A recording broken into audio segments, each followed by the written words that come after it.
This is a war between Russia and its allies, mostly known as the BRICS nations, and the United States and its allies, mostly known as the G7.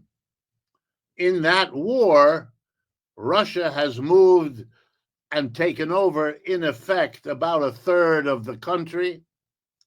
It is far west of where its former border with Ukraine was, and it's therefore crystal clear who's winning and who's losing. And the destruction of the Ukrainian economy and of many of its cities and railroads and energy system are all testimony to that reality. The corresponding damage on the Russian side is inconsequential. That is a reality.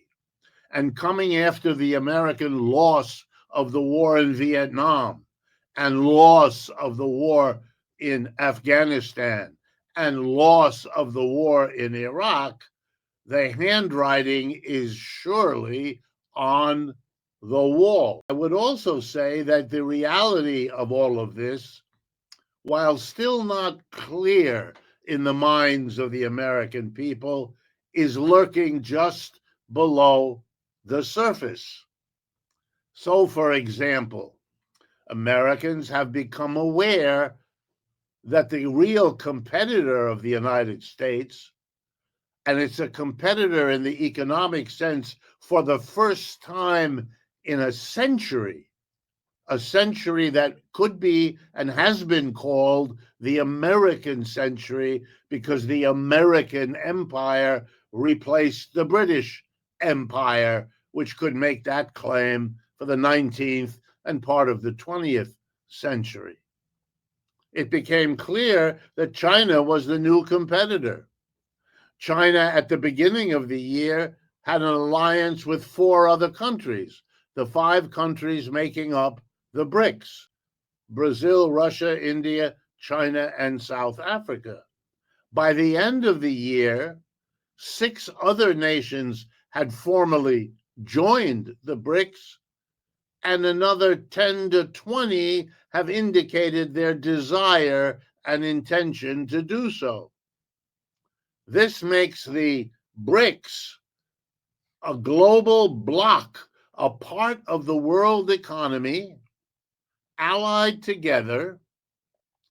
And if you do the arithmetic, which economists like me do, you will know not only is the BRICS taken together now well over 50% of the people on this planet, but they already, if you add them up, have a larger GDP, gross domestic product, a rough measure of the total output of goods and services in a year, that is already significantly higher than that of the United States and its G7 allies: Britain, France, Germany, Italy, Canada, and Japan.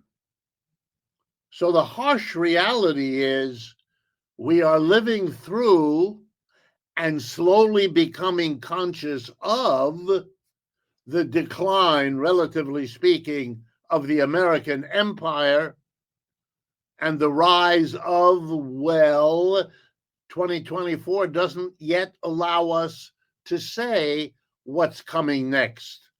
Could it be a Chinese empire? Clearly, if past is prologue, it may well be. But it's also possible that the Chinese mean it when they say they seek a multipolar world, not another empire. And at least for the moment, it isn't clear whether they can achieve that goal or even whether it is altogether their goal. But for the United States, we are in extraordinary difficulty.